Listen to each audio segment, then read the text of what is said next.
Hi there, my name is Corey Pierce and I'm an Iboga provider from Canada. I've been doing it since 2014. I'm just answering questions about Iboga, and I had a topic that just came up that's kind of getting into a situation where it's a bit of a frustration for me because I want to help as many people as possible. There is a lot of fraud and there's a lot of scammers out there connected with Iboga, unfortunately. For example, there's a site called Iboga SOS 6. It's not me, I'm not Iboga SOS 6. So a lot of people that will either try to take my name, use my image maybe use my videos, I don't know. There's a way to verify all this, and some of the ways to verify is I use WhatsApp to communicate with people, and WhatsApp allows me to essentially provide my location. I can do video chat with the person so they actually see I'm the person that they're dealing with. I can show ID identification, verify who I am and my name and my information. I have nothing to hide from people.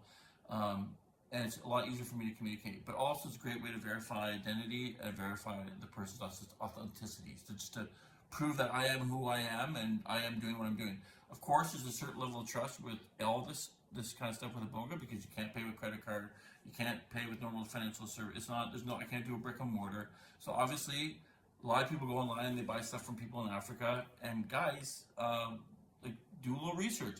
It's illegal to ship Iboga into the United States.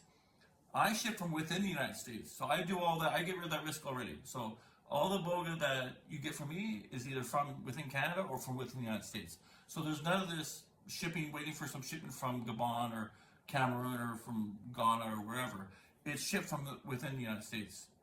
So that risk has been taken up by dealing how I deal. I've got rid of that issue. So there's no issue of being caught at customs or thrown away, because I dealt with that for so long.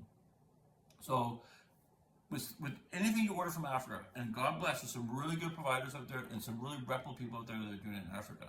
Their biggest issue is getting it to the market in North America. They can ship to Europe, no problem, certain countries in Europe, but they can't legally ship to North America, Canada, or the States. Everything's Canada's legal. It's not. You can't legally, Health Canada does not allow you to ship into Canada either, or the United States. So if they find it, usually what they do is they don't know what it is, and it's a powder, or it's some weird root. And yeah, I'm sure with root, some people can get through unless it's something else, but with a powder, usually they'll want to test it if it's not already tested. I'm not sure how some people get into the States. I don't do it that way.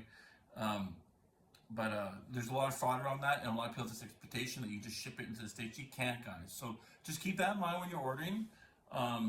If they have some technique where they can ship from the States or Canada too, that's awesome. Avoids that issue with customs, and sometimes to get through customs, they have a way to get into the Canada and the States through customs. More power to them. But just keep that in mind when you're ordering. And other than that, there's not a lot of ways for me to verify it until I talk to you on WhatsApp. So